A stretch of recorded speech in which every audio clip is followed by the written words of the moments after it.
Muslimin wal muslimat rahimakumullah. Kajian Madarijus Salikin pagi hari ini melanjutkan pembahasan seputar hukum-hukum yang berhubungan dengan taubat. Pada hari ini insyaallah kita memasuki hukum yang ketiga. Di buku ada pada halaman 375 dan ringkasan insyaallah sudah dikirimkan kepada antum semua semalam insyaallah ta'ala. Hukum yang ketiga, Imam Ibnu Qayyim rahimahullah berkata, apakah syarat sah taubat agar tidak mengulanginya selamanya? Anda yang bertaubat dari dusta misalnya, apakah taubat ini baru sah apabila Anda tidak mengulanginya sampai mati? Sehingga apabila hari ini bertaubat, lalu misalnya 3 bulan lagi Anda mengulangi, maka taubat hari ini menjadi tidak sah. Ini pertanyaan. Seperti biasa Imam Ibnu Qayyim rahimahullahu ta'ala menyampaikan pendapat yang pro kontra dalam hal ini. Pendapat pro kontra ini muncul karena pertanyaan ini tidak dijawab oleh dalil secara tegas dan jelas. Dalam persoalan-persoalan yang dijawab oleh dalil secara jelas, enggak akan terjadi khilafiyah, enggak akan terjadi perbedaan pandangan. Tetapi dalam hal-hal yang tidak dijawab oleh dalil secara tegas atau tidak ada dalil dalam masalah tersebut, maka akan terjadilah perbedaan pandangan. Termasuk hukum taubat yang keempat ini. Imam Ibnu Qayyim rahimahullah sebagian ahli berpendapat di antara syarat sah taubat atas satu dosa agar tidak mengulanginya sama sekali. Jadi satu dosa yang telah Anda taubati, kalau dosa tersebut masih terulang lagi entah setahun entah sebulan yang akan datang, maka taubat Anda yang kemarin itu batal, tidak sah. Sehingga kembali di depan Anda ada 2 dosa. Kemarin Anda dosa berdusta, Anda taubat. Ternyata setelah 2 bulan Anda ulang lagi, taubat yang kemarin batal, sehingga di depan Anda kembali ada 2 dosa. Dosa dusta sebulan lalu dan dosa dusta hari ini. Kenapa dosa dusta sebulan lalu datang lagi? Bukankah saya telah bertaubat? Taubat Anda batal karena hari ini Anda mengulangi dosa yang sama. Ini pendapat sangat ngeri sekali. Baik jemaah sekalian yang saya hormati, kenapa pendapat ini muncul? Beliau mengatakan karena mengulangi dosa berarti tidak ada tekad meninggalkannya. Dan adanya tekad adalah syarat sah taubat. Taubat dosa yang kemarin Anda telah taubat, lalu terulang lagi hari ini, menunjukkan Anda nggak bertekad untuk meninggalkan. Seandainya Anda bertekad meninggalkan, nggak mungkin terulang lagi. Nah, kalau ternyata terulang lagi, menunjukkan bahwa taubat kemarin taubat tanpa tekad. Taubat tanpa tekad tidak sah. Karena Anda tahu bahwa salah satu rukun taubat adalah bertekad tidak mengulangi. Jadi oleh sebab itu, pandangan pertama mengatakan dosa yang telah ditaubati lalu terulang kembali, taubatnya batal dan dosanya kembali muncul. Karena setiap dosa yang terulang menunjukkan tidak ada tekad untuk meninggalkan. Kalau tidak ada tekad berarti taubatnya kehilangan salah satu rukun. Ibnu Qayyim mengatakan sebagian yang lain berpendapat taubat tetap sah meski terjadi pengulangan dosa yang sama karena ia telah menyesalinya dan telah berhenti melakukannya serta telah bertekad tidak melakukannya kembali. 2 bulan lalu ketika saya bertaubat, apakah waktu itu saya menyesal? Iya. Apakah waktu itu saya menghentikan dosa? Iya. Waktu itu ada tekad enggak menghentikannya? Ada tekad tidak mengulanginya lagi. Tapi qadarullah hari ini situasi hati ini kembali melemah, sehingga tekad yang kemarin hari ini melemah juga. Terulanglah dosa tersebut. Kemarin waktu bertaubat tekad itu benar-benar kuat. Tapi hari ini setelah berlalu sebulan, 2 bulan, setahun, 2 tahun, tekad itu kembali melemah. Maka pendapat yang kedua ini mengatakan taubat yang kemarin telah sah. Dosanya berarti telah terhapus. Kalau hari ini dosa yang sama terulang, Anda hanya punya dosa yaitu dosa hari ini. Dosa yang kemarin tidak datang lagi karena dia telah terhapus. Bahwa hari ini terulang menunjukkan taubat kemarin batal? Oh tidak. Karena sewaktu taubat yang kemarin saya lakukan, rukun taubat terpenuhi secara utuh. Hanya saja seiring waktu berjalan, rukun taubat yang bernama tekad ini mengalami lemah. Baik, dan apabila terulang kembali setelah bertekad tidak mengulangi, niscaya taubat tersebut tidak menjadi batal. Sama halnya dengan dosa yang pertama kali dilakukan tidak membatalkan taubat lain yang telah berlalu. Nah, dosa yang pertama kali dilakukan apakah membatalkan taubat yang lain? Misalnya, anggaplah ini contoh saja. Hari ini saya melakukan dosa. Dosanya adalah dusta. Dan saya punya dosa-dosa lain, dosa ghibah misalnya. Dosa ghibah ini saya udah taubati. Dan hari ini saya melakukan dosa yang berbeda. Nah, apakah dosa yang berbeda yaitu dusta hari ini membatalkan taubat saya atas dosa ghibah? Enggak. Satu dosa tidak membatalkan taubat. Nah, jemaah sekalian, dalam pandangan ahli sunnah, yang membatalkan amal itu hanya syirik. Hanya syirik yang membatalkan amal, baik syirik besar ataupun syirik kecil. Nah, syirik kecil contohnya riya, itu kan membatalkan amal.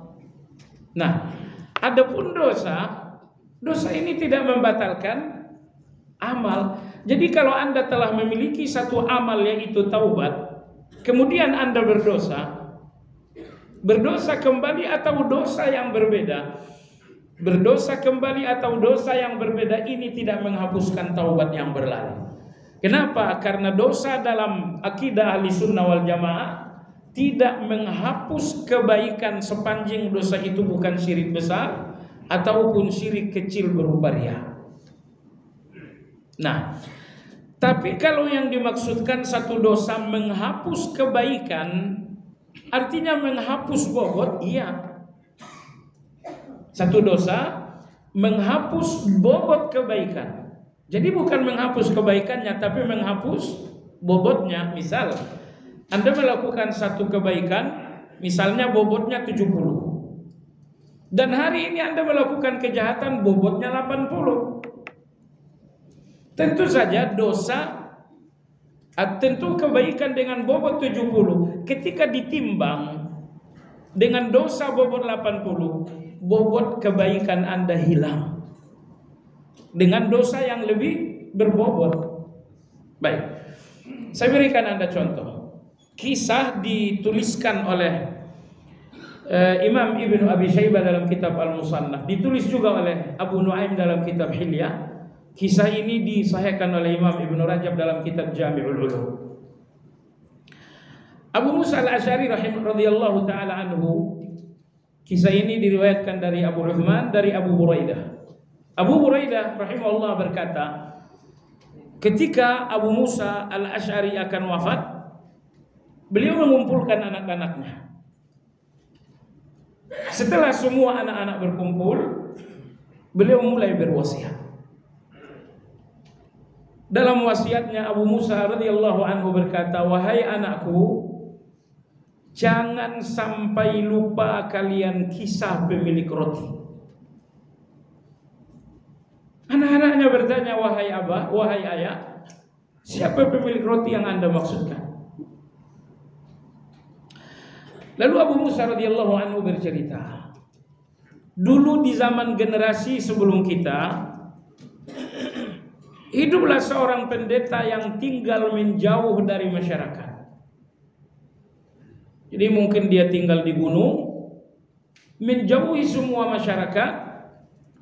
Selama 70 tahun beliau tinggal di gubuk di tengah hutan, hanya kesibukan 100% beribadah. Ini dinamakan dengan tahannus atau ruhbaniyah. Dalam ajaran agama terdahulu hal ini dibenarkan. Dalam Islam tidak boleh. Tidak boleh Anda pergi ke tengah hutan lalu beribadah 100%. Menjauhi orang, termasuk menjauhi pernikahan. Nabi kita bersabda, la rahbaniyata fil Islam. Dalam Islam tidak boleh melakukan rahbaniyah itu. Tapi dalam agama terdahulu mereka melakukan hal itu. Jadi pendeta ini menjauhi masyarakat, tinggal di gunung selama 70 tahun, hanya satu kesibukan, siang malam 24 jam selama 70 tahun, pekerjaannya hanya ibadah.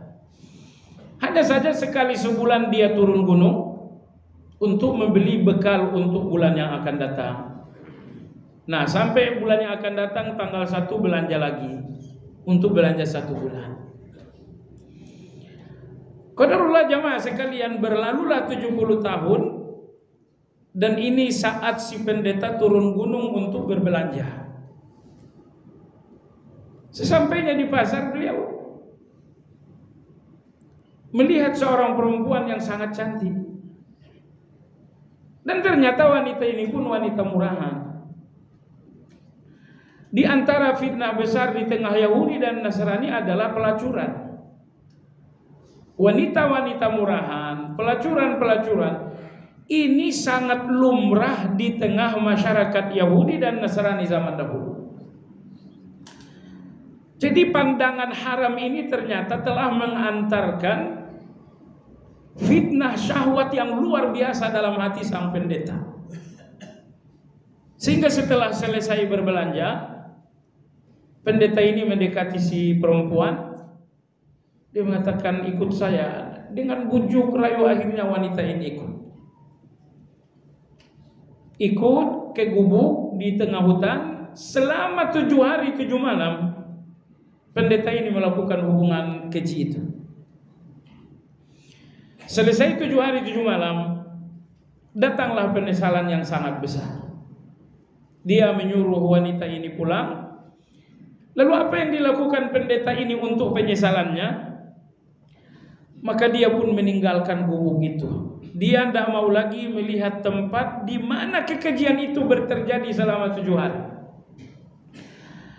Dia berjalan meninggalkan gubuk. Setiap 1 langkah dia melakukan sujud. Berjalan 1 langkah dia sujud. Minta ampun ya Allah.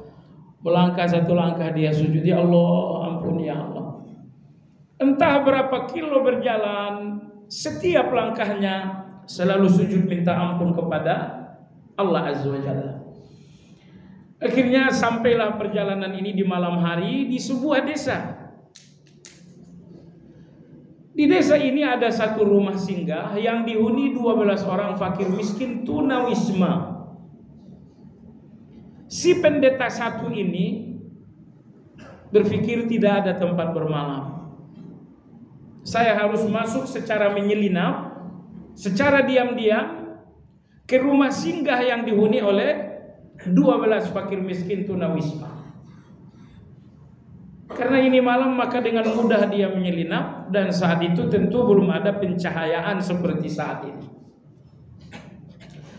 Ternyata 12 fakir miskin tunawisma ini setiap malamnya mendapatkan jatah roti 12 roti sesuai dengan jumlah mereka dari seorang pendeta. Anggaplah ini pendeta yang kedua. Nah, setelah agak larut malam datanglah pendeta dua ini membawakan roti sebanyak 12 potong sesuai dengan jumlah fakir miskin tunawisma. Dibagikanlah roti-roti ini, ternyata pendeta taubat ini ngambil bagian. Konsekuensinya salah satu fakir miskin tidak dapatkan bagian. Merasa tidak dapatkan bagian, akhirnya si fakir ini protes. Beliau mengatakan, "Tuan pendeta, tidak biasanya malam ini." Kata pendeta, "Ada apa? Biasanya saya ada jatah, kenapa malam ini saya nggak ada jatah?" Si pendeta mengatakan, "Saya datang dengan 12 roti untuk jumlah kalian yang 12. Dalam perjalanan nggak ada yang jatuh.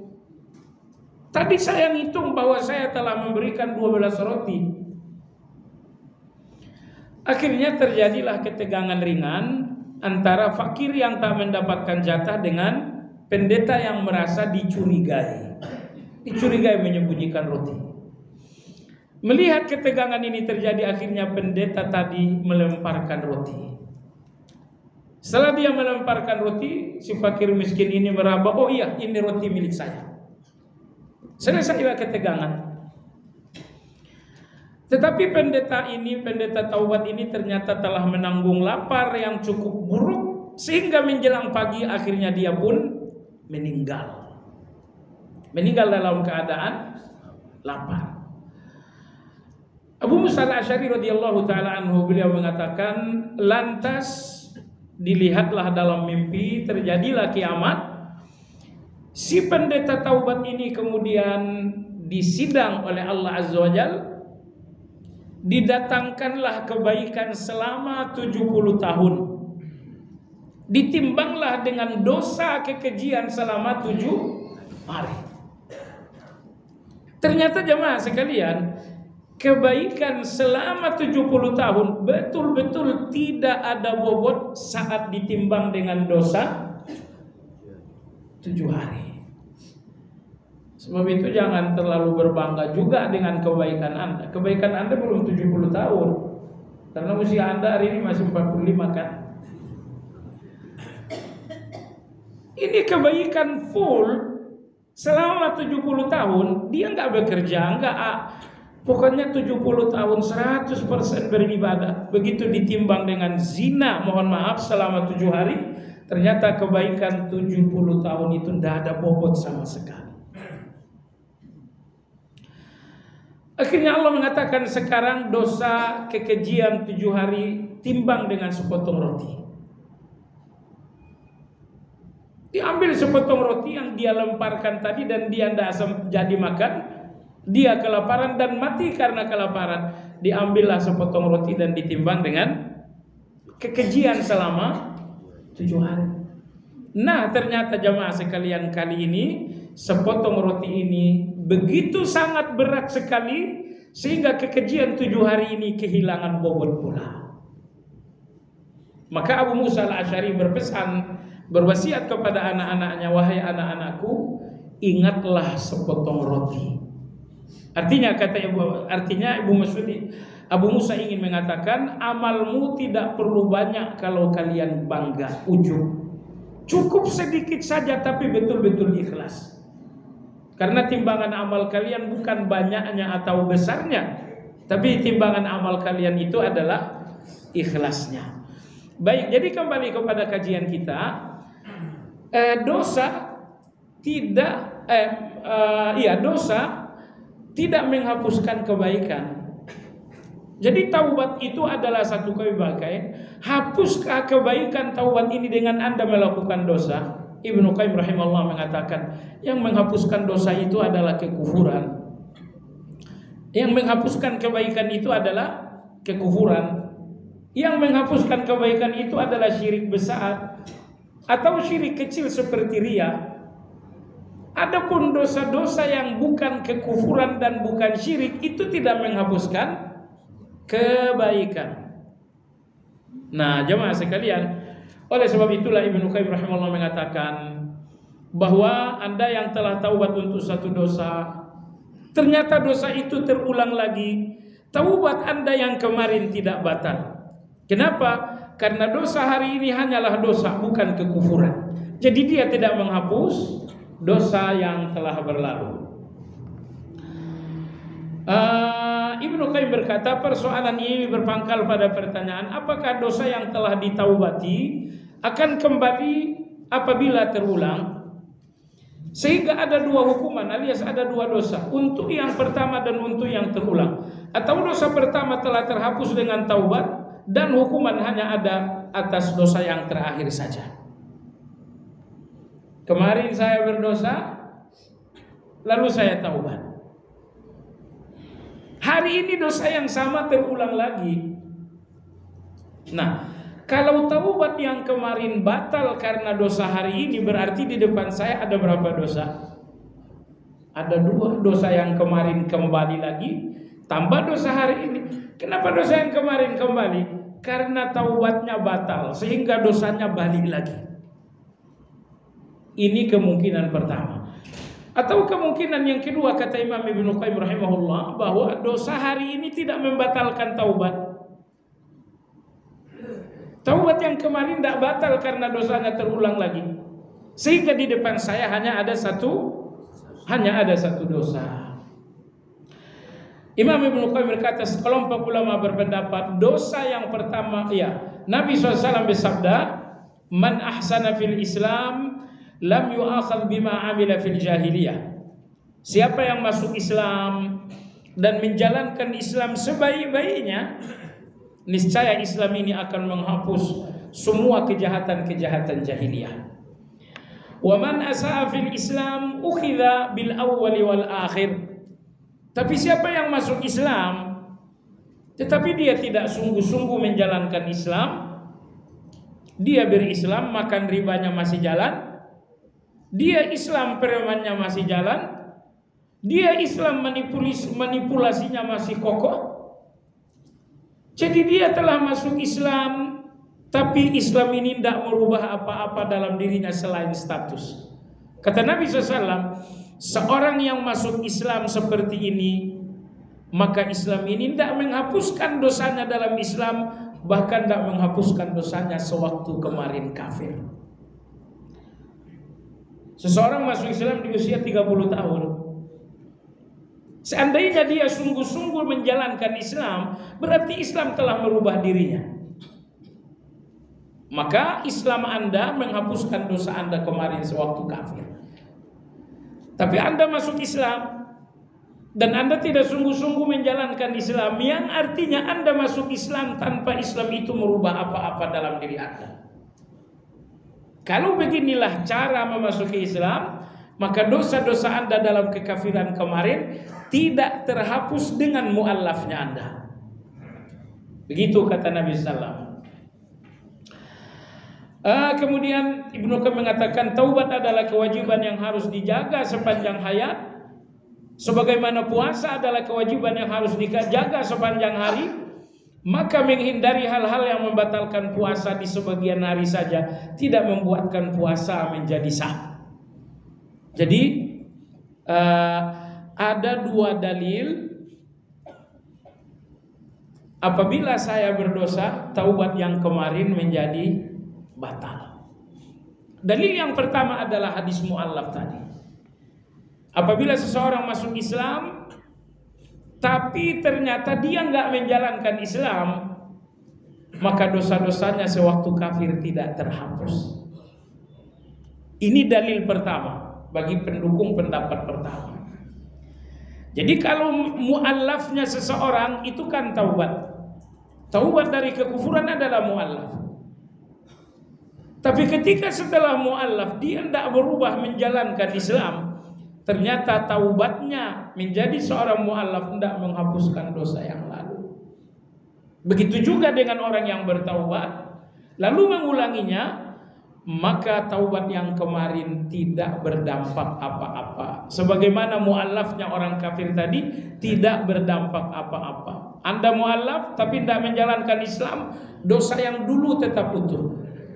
Baik, Anda bertaubat lalu melanggar lagi, taubat Anda tidak berdampak apa-apa terhadap dosa yang berlalu. Ini dalil yang pertama. Dalil yang kedua bahwa taubat tadi batal kalau sudah dilanggar, dalilnya adalah analogi. Dalilnya adalah perbandingan, kias. Kias apa? Beliau mengatakan puasa harus dijaga sepanjang hari. Dari terbit fajar sampai matahari terbenam. Artinya kalau Anda berpuasa dari fajar, begitu sampai zuhur kemudian Anda batalkan, batalnya di waktu zuhur menghapus puasa Anda dari pagi. Karena puasa ini harus dijaga sepanjang hari. Begitu Anda batalkan di waktu zuhur, maka puasa Anda dari pagi pun menjadi hapus. Ini dalil kedua. Sehingga orang yang bertaubat harus menjaga taubatnya sepanjang hayat. Apabila telah berlalu 2 tahun setelah taubat, ternyata diulang lagi dosanya, maka sama saja dengan orang yang berpuasa setengah hari lalu kemudian membatalkan puasanya. Sehingga puasa di awal siang tadi hapus semuanya. Taubat Anda terhadap dosa yang berlalu batal, dosanya balik lagi. Karena Anda tidak menjaga taubat itu sampai akhir hayat. Inilah 2 dalil bagi ulama-ulama yang mengatakan bahwa mengulangi dosa yang telah ditaubati membatalkan taubat. Baik jemaah sekalian, ini dalil mereka. Selanjutnya Ibnu Qayyim memberikan dalil. Sebagian ulama yang lain berpendapat dosa telah terhapus dengan taubat seakan-akan tidak terjadi dan tidak pernah ada, maka hanya ada dosa yang kedua saja. 5 hari lagi saya melakukan dosa, lalu saya bertaubat dengan memenuhi semua rukun, berarti dosa yang kemarin hapus. Dosa yang hapus itu seolah-olah tidak pernah terjadi. Kalau dia sudah hapus, seolah-olah nggak pernah ada. Ketika dosa yang sama sekarang saya ulangi, di depan saya hanya ada dosa karena dosa yang kemarin udah hapus. Dosa yang kemarin seolah-olah nggak ada, seolah-olah nggak ada karena telah terhapus dengan taubat. Maka sehingga hari ini di depan saya hanya ada 1 dosa. Ini alasan pertama. Berikutnya adalah bukan syarat taubat agar sama sekali tidak terjadi kesalahan apabila ia telah berhenti, menyesal, berjanji tidak mengulangi. Perbandingan dengan kekufuran tidak tepat, karena kekufuran ini memang menghapus amal dan dosa bukan menghapus amal. Tadi sempat diberikan satu perbandingan, seorang kafir taubat dengan cara mu'allaf, tapi dia nggak menjalankan Islam. Kalau Anda nggak menjalankan Islam, dosa-dosa sepanjang kufur Anda tidak hapus. Kata Imam Ibnu Qayyim rahimahullah, jangan bandingkan taubat dengan mu'allaf. Kenapa? Karena kekufuran itu memang menghapus dosa, sementara dosa sendiri tidak menghapus amal. Ya, taubat ini kan amal. Kalau saya berdosa, hapuskah amal ini? Jawabannya tidak hapus. Tidak hapus dalam arti kalau bobotnya sih tentu berkurang, seperti dalam kisah tadi. Surat Al-Imran ayat 135, Allah berfirman, "Walladzina idza fa'alu fahishatan aw zalamu anfusahum dzakarullaha fastaghfaru lidzunubihim wa may yaghfiru dzunuba illa Allah wa lam yusirru 'ala ma fa'alu wa hum ya'lamun." Ya, orang-orang bertaubat itu, orang-orang yang bertakwa itu adalah orang-orang yang apabila mengerjakan satu perbuatan keji atau menzalimi diri sendiri. Menzalimi diri sendiri artinya berdosa. Dosa Anda yang tidak berhubungan dengan orang lain itu namanya zalim terhadap diri sendiri. Kenapa? Karena dengan dosa Anda jahat terhadap diri Anda.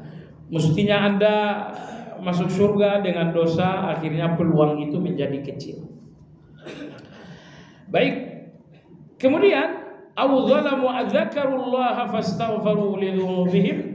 Mereka segera mengingat Allah lalu mereka beristighfar atas dosa-dosa mereka. Wa may yaghfiru dzunuba illallah, dan siapakah yang akan mengampuni dosa selain Allah?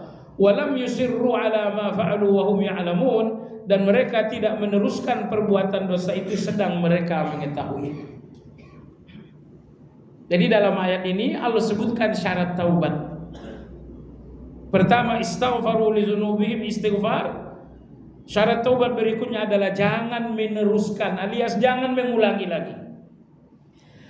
Tidak meneruskan alias tidak mengulangi dalam ayat, kata Ibnu Qayyim, bahwa mereka menginginkan dosa apabila ada kesempatan.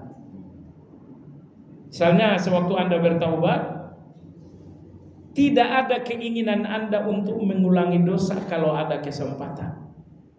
Itu syaratnya. Artinya saya bertaubat, ya Allah astagfirullah. Ketika istighfar dalam hati ini tidak ada keinginan mengulangi kalau ada kesempatan. Nah, itu yang dimaksud dalam ayat.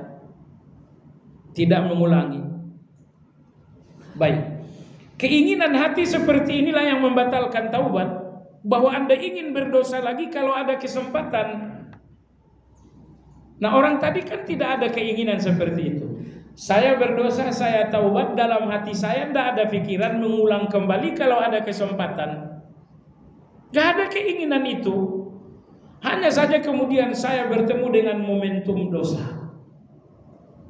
Saya bertemu dengan momentum dosa dan ini bukan keinginan. Nah, maka Ibnu Qayyim rahimahullah mengatakan bahwa seseorang menemukan dosa dan tidak menginginkannya tidak membatalkan taubat yang berlalu. Nah, maka kalau Anda bertaubat tapi dalam hati Anda masih ada keinginan berdosa kalau ada kesempatan, taubat Anda nggak sah. Tapi bahwa Anda bertaubat dan nggak ada keinginan mengulang, nggak ada keinginan mengulang, tapi qadarullah ketemu lagi dengan kesempatan. Karena jamaah sekalian berbeda ya. Orang yang melakukan dosa karena kesempatan dan orang yang melakukan dosa karena keinginan. Ini berbeda. Perbedaannya jamaah sekalian, orang yang melakukan dosa karena satu keinginan, dia akan berbahagia dengan dosa itu. Dia akan puas, bahagia. Puas karena dia telah dapatkan keinginan. Saya kira tidak ada orang yang tidak bahagia mendapatkan keinginan. Apapun keinginan Anda, saat Anda mendapatkannya, niscaya itu akan menjadi kebahagiaan. Inilah orang yang melakukan dosa karena keinginan. Adapun orang yang melakukan dosa karena bertemu dengan momentum saja, setelah selesai berdosa dia akan menyesal. Anda berpikir saya nggak mau gibah. Qadarullah Anda bicara dengan teman yang salah, Anda bicara dengan teman yang keliru. Ternyata kawan ini punya koleksi gibah yang sangat banyak. Begitu Anda duduk 5 menit, langsung dia ajak Anda melakukan gibah. Saat itu Anda terjebak. Akhirnya Anda ikut. Setelah pulang ke rumah barulah sadar, Allah, 5 jam tadi kita di pos ronda gibah ria. Nah, jadi dosa Anda yang bukan keinginan, hanya karena ada kesempatan, dosa seperti ini akan jadi penyesalan. Tetapi satu dosa karena satu keinginan, ini nggak akan menjadi penyesalan karena Anda bahagia. Maka jemaah sekalian yang saya hormati, dua jenis dosa insya Allah tidak diampuni oleh Allah. Karena dua jenis dosa ini pelakunya biasanya tidak taubat. Yang pertama adalah dosa yang dilakukan dengan rasa bahagia, itu tadi. Dan ini tipe orang-orang munafik. Allah berfirman dalam surat Al-Baqarah, "Wa idza qila lahu ittaqillah akhadhathu al-'izzatu bil itsm." Apabila dikatakan kepada orang munafik, bertakwalah, hentikanlah dosamu, justru dia bangga dengan dosa. Orang yang berdosa lalu bangga, ini tidak diampuni. Karena orang yang bangga dengan dosa nggak mungkin bertaubat. Nah, sebab itu jamaah sekalian, bersihkan hati. Bahwa Anda, saya, kita semua berdosa, iya. Tapi berdosalah sebagai orang yang beriman. Yakni Anda berdosa hanya karena ketergelinciran, bukan karena keinginan. Karena dosa yang Anda peroleh karena keinginan akan menjadi dosa yang Anda nikmati. Dosa yang dinikmati nggak mungkin Anda bertaubat. Baik. Tipe dosa kedua yang tidak ditaubati, jemaah sekalian, adalah dosa yang ditutup-tutupi dengan alasan. Ini dosanya pelaku-pelaku bidah atau yang sejenis. Mereka melakukan dosa, tapi dosa ini dibungkus dengan berbagai alasan. Dosa ini disederhanakan dengan berbagai pembenaran-pembenaran. Dosa dengan pembenaran, mungkinkah orangnya bertaubat? Seseorang nih, kamu makan riba, iya. Kamu tahu riba itu laknat? Saya darurat, dalam agama daging babi dalam keadaan darurat dimaafkan. Nah, ini seorang yang berdosa tapi dengan pembenaran. Pertanyaan, orang seperti ini taubat tak? Tidak mungkin bertaubat seseorang berdosa yang disertai dengan pembenaran. Adam, kita pernah sampaikan dalam kajian ini, Adam alaihissalam, beliau berdosa dan dia tidak membenar-benarkan dosa dengan alasan-alasan. Padahal Nabi Adam punya kambing hitam yang sangat hitam, yaitu iblis. Tapi Nabi Adam justru dalam taubatnya mengatakan, Rabbana zalamna anfusana. Ya Allah, kami telah zalim dengan diri kami. Adam mengakui dosa dan tidak menutup-nutupi dosa itu dengan alasan-alasan. Nah, hati-hati dua hal ini. Dosa yang menjadi kebanggaan ini biasanya tidak menjadi taubat, maka tidak diampuni oleh Allah Azza wa Jalla. Nomor dua, dosa yang ditutupi dengan alasan dan pembenaran-pembenaran, dosa seperti ini pun tidak diampuni oleh Allah Azza wa Jalla. Seperti dosa bidah ataupun dosa-dosa lain yang ditutup-tutupi dengan alasan-alasan. Maka dosa orang yang beriman, subhanallah, dosa orang yang beriman, dosa yang disertai dengan rasa takut. Semua dosa yang membuat Anda takut, dosa seperti ini insya Allah diampuni oleh Allah. Diampuni oleh Allah. Saya berikan Anda contoh. Dalam riwayat Imam Bukhari, Nabi kita ceritakan seorang laki-laki yang berprofesi tukang bongkar makam. Bukan tukang gali kubur, tukang bongkar. Jadi kalau hari ini ada jenazah baru, ntar malam dibongkar. Kain kafannya diambil, dicuci, setrika, jual lagi. Misalnya kalau di kelurahan ini berapa yang meninggal hari ini? Yang meninggal hari ini 7, ya udah dapat 7 kain kafan. Satu jenazah ada 3, berarti kan 7 kali 3 21 lembar itu. Dijual. Inilah profesi laki-laki ini selama bertahun-tahun. Dosa enggak? Kata Nabi, asrafa ala nafsihi, ini melampaui batas. Karena dosa itu kadang-kadang masih ada logikanya. Misalnya seseorang mencuri karena kelaparan, itu dosa tapi masih ada logikanya. Ini laki-laki ini bongkar makam, dosa tidak ada alasannya sama sekali. Maka Nabi mengatakan laki-laki ini melampaui batas. Akhirnya begitu laki-laki ini akan meninggal, dia kumpulkan semua anak-anak. Beliau mengatakan, nanti kalau saya udah meninggal, jenazah saya dibakar. Lalu arang jenazah itu kalian haluskan menjadi tepung. Selanjutnya tepung jenazah itu bawalah ke pantai, taburlah ketika angin kencang sedang bertiup. Biar Allah tidak mampu menghidupkan saya lagi. Sebab kalau Allah bisa menghidupin saya, bakal dapat hukuman yang nggak pernah dialami oleh semua orang. Jemaah sekalian, anak-anaknya pun menjalankan wasiat. Kemudian Allah memerintahkan bumi untuk mengumpulkan segala debu. Allah mengatakan, wahai debu, wahai bumi, kumpulkan semua debu. Bumi mengumpulkan semua debu, laki-laki ini pun hidup. Dihidupkan oleh Allah Azza wa Jalla. Allah bertanya, ma hamalaka ala ma sana'ta. Apa alasanmu melakukan ini semua? Laki-laki ini mengatakan, khasyatuka. Gak ada alasan kecuali rasa takut.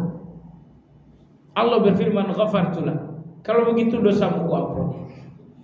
Apa yang dapat kita pahami dari hadis ini? Sebesar dosa Anda, namun Anda takut kepada Allah Azza wa Jalla, ini dosa insya Allah diampuni oleh Allah Subhanahu wa Ta'ala. Ini kaidah penting, pegangan yang sangat penting. Semua dosa yang menjadi rasa takut Anda di depan Allah, dosa seperti ini insya Allah diampuni. Dosa-dosa yang tidak diampuni di depan Allah adalah dosa-dosa yang tidak ada rasa takutnya sama sekali. Makanya dalam surat Al-Mulk Allah tegaskan, innal ladzina yakhshawna rabbahum bil ghaibi lahum maghfiratun wa ajrun kabir. Orang-orang yang takut kepada Allah padahal tidak melihatnya, lahum maghfirah, bagi mereka ada ampunan. Jadi coba Anda lihat jemaah sekalian, bagaimana rasa takut Anda kepada Allah disebabkan dosa menjadi penyebab dosa ini menjadi ampunan di depan Allah Azza wa Jalla. Sebab itu apa yang membuat rasa takut Anda terhadap dosa hilang? Pertama adalah bangga dengan dosa, menunjukkan Anda nggak takut. Nomor dua, Anda mencari pembenaran terhadap dosa, menunjukkan Anda nggak takut. Jemaah sekalian, jadi begini. Nabi kita Shallallahu Alaihi Wasallam berangkat menuju perang Tabuk. Nabi kita berangkat menuju perang Tabuk. Perang Tabuk ini adalah perang terakhir dijalani oleh Nabi Shallallahu Alaihi Wasallam. Pergilah Nabi kita ke perang Tabuk bersama para sahabat. Dan ada dua golongan yang gak ikut. Orang-orang munafik jumlahnya lebih 80-an. Kemudian orang-orang beriman, sahabat yang mulia, jumlahnya 3 orang. Sehingga ada 3 golongan kaum muslimin. Kaum muslimin yang pertama, mereka pergi berjihad bersama Nabi. Kaum muslimin kedua, 3 orang sahabat yang saleh dan mereka tidak ikut jihad. Lalu yang ketiga adalah golongan munafik. Mereka tidak ikut berjihad juga. Ketika Nabi kembali ke kota Madinah, semua munafik ini membawakan alasan dusta di depan Nabi, bahkan dikuatkan dengan sumpah-sumpah. Ya Rasulullah, kami enggak ikut perang Tabuk, begini. Sibuk mereka mengkoleksi alasan-alasan. Bahkan tidak segan-segan mereka bersumpah. Maka Nabi menerima alasan mereka secara lahiriah dan mengembalikan hakikat mereka kepada Allah. Lalu datang 3 orang ini, mereka mengatakan, ya Rasulullah, kami bersalah dan kami enggak ada alasan. Berlalu 40 hari jamaah sekalian, maka turunlah ayat dalam surat At-Taubah. Maka surat At-Taubah dinamakan surat At-Taubah. Allah nyatakan 2 taubat dalam surat At-Taubah pada ayat 117 dan ayat 118. Ayat 117 dan ayat 118. Pada ayat 117 Allah nyatakan taubat untuk Rasulullah. Allah nyatakan taubat untuk muhajirin dan ansar yang ikut berperang. Allah mengatakan laqad taballahu 'alan nabiy wal muhajirin wal ansar alladzina ittaba'uhu fi sa'atil usrah. Allah berikan taubat kepada Nabi dan kepada muhajirin dan ansar yang ikut dalam perang. Jamaah sekalian, Allah berikan taubat kepada Nabi, iya. Padahal nabi-nabi maksum, iya. Nabi-nabi tidak berdosa, tapi mereka melakukan kesalahan. Enggak setiap kesalahan itu dosa, tapi setiap dosa itu kesalahan. Taubat Allah atas nabi-nabi bukan karena dosa tapi karena kesalahan. Dua kesalahan terjadi atas nabi-nabi sehingga Allah berikan mereka taubat. Kesalahan yang pertama, keterbatasan mereka dalam ketaatan. Sebagai manusia, mereka melakukan ketaatan dan bagi mereka ini sangat jauh untuk sempurna bagi Allah Azza wa Jalla. Maka di sini mereka bertaubat, ya Allah ampunilah. Kebaikan ini tidak ada apa-apanya dengan kebaikan-Mu.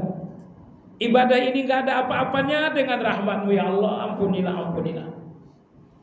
Lalu kesalahan para nabi yang kedua, para nabi ini kadang-kadang melakukan yang baik, meninggalkan yang lebih baik. Itu dosa enggak? Bukan, tapi kesalahan enggak? Iya, saya berikan Anda contoh. Seorang buta datang kepada Nabi alaihi salatu wassalam, beliau ingin bertanya tentang agama. Menjawab orang buta ini satu kebaikan. Tiba-tiba ternyata saat itu Nabi kita sedang sibuk dengan tokoh-tokoh orang Quraisy. Kalau tokoh-tokoh ini dilayani, diperkirakan mereka akan masuk Islam. Maka melayani mereka adalah satu kebaikan. Di depan Nabi kita sekarang ada dua kebaikan. Melayani si butakah itu satu kebaikan, atau melayani tokoh-tokoh Quraisy dan itu satu kebaikan. Ternyata dalam hal ini Nabi kita meninggalkan kebaikan satu dan mengambil kebaikan yang kedua. Ijtihad Nabi kita kebaikan yang kedua lebih baik. Padahal menurut Allah menghadapi dan melayani Abdullah bin Ummi Maktum inilah yang lebih baik. Apa yang dilakukan Nabi dalam kisah ini? Nabi kita meninggalkan yang lebih baik dan melakukan yang baik. Di sini Nabi Shallallahu Alaihi Wasallam melakukan kesalahan tetapi bukan dosa. Dalam perang Tabuk hal yang sama terulang. Orang-orang munafik jelang perang Tabuk, mereka datang dengan alasan yang sangat, mohon maaf, menjijikan.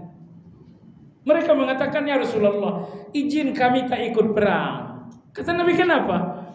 Ya Rasulullah, orang-orang Tabuk ini wanita-wanitanya cantik-cantik, hidungnya, pipinya, bibirnya. Awak ini tidak punya iman yang kuat.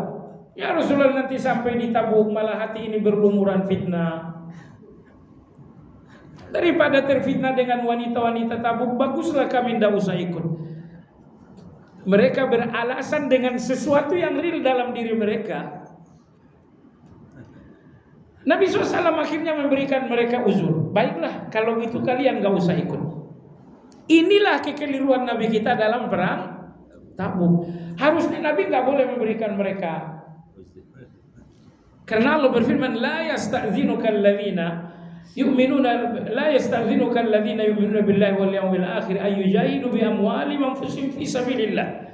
Innama yasta'dzinuka alladhina la yu'minuna billahi wal yawmil akhir wartabat qulubuhum fahum fi raibihim yataraddadun. Wahai Muhammad, yang minta izin tak ikut perang Badar itu orang enggak beriman. Tetapi Allah mengatakan, afallahu an kalima adzinta lahu. Allah memaafkanmu karena engkau telah terlanjur memberi. Nah, jadi pada ayat 117 Allah berikan pernyataan taubat kepada Nabi karena Nabi kita dalam perang Tabuk melakukan kesalahan, yaitu mengizinkan munafik tak ikut. Allah berikan taubat kepada Nabi dan Muhajirin Ansar pada ayat 117. Yang menarik hubungannya dengan kajian kita adalah ayat 118. Wa adat thalathatil ladzina khulifu hatta idza daqat alaihimul ardu bima rahubat, sampai akhir. Termasuk yang diampuni, diberi taubat oleh Allah adalah 3 orang tadi. Jemaah sekalian, 3 orang ini oleh Allah diberikan taubat. Orang-orang munafik 80 orang tadi tidak diberikan Allah taubat. Kenapa? Karena 3 orang ini mengaku berdosa dan tidak menyebutkan satupun alasan. Maka pelajaranlah buat kita ayat 118 ini. Allah berikan mereka taubat hanya disebabkan karena satu hal. Apa itu? Mereka jujur. Mereka tidak menutup-nutupi dosa mereka dengan alasan. Maka Anda lihat ayat 119, ya ayyuhalladzina amanu taqullaha wa kunu ma'as shadiqin. Wahai orang beriman, bertakwalah kepada Allah dan jadilah kalian orang yang jujur. Jujur dalam ayat ini adalah ayat 118, bahwa Anda berdosa tanpa alasan, Anda berdosa tanpa pembenaran, itulah jujur yang dimaksudkan oleh Allah SWT. Nah, oleh sebab itu jemaah sekalian, tipe dosa yang akan diampuni oleh Allah adalah dosa yang Anda tidak tutup-tutupi dengan alasan. Sekali lagi pelajari ayat 118. Allah terima taubat mereka karena kejujuran mereka. Apa kejujuran mereka? Mereka berdosa tanpa alasan. Jadi jauhkan alasan-alasan itu terhadap dosa Anda. Yang menarik jamaah sekalian, ayat 117, taubat Allah kepada Nabi dan kepada prajurit Badar. Ayat itu ditutup oleh Allah dengan dua nama Allah. Apa itu? Allah Subhanahu wa taala menutup ayat tersebut dengan Raufur Rahim. Tetapi ayat yang ke-118 oleh Allah Subhanahu wa taala ditutup dengan dua Asmaul Husna juga, yaitu Tawwabur Rahim. Taubat yang pertama ditutup dengan Raufur Rahim. Rauf adalah kasih sayang, Rahim adalah kasih sayang. Tetapi taubat yang kedua ditutup dengan satu kasih sayang, Tawwabur Rahim, yang menunjukkan bahwa taubat pada ayat 118 itu lebih mahal daripada taubat pada ayat. Oke, baik jamaah sekalian, sampai di sini kajian kita. Jadi kesimpulan Imam Ibnu Qayyim rahimahullah mengatakan bahwa taubat atas satu dosa tidak batal karena dosa itu terulang kembali. Kenapa? Karena dosa tidak menghapus kebaikan. Yang menghapus kebaikan adalah kekufuran ataupun kesyirikan. Baik jamaah sekalian yang saya hormati, sampai di sini mudah-mudahan bermanfaat.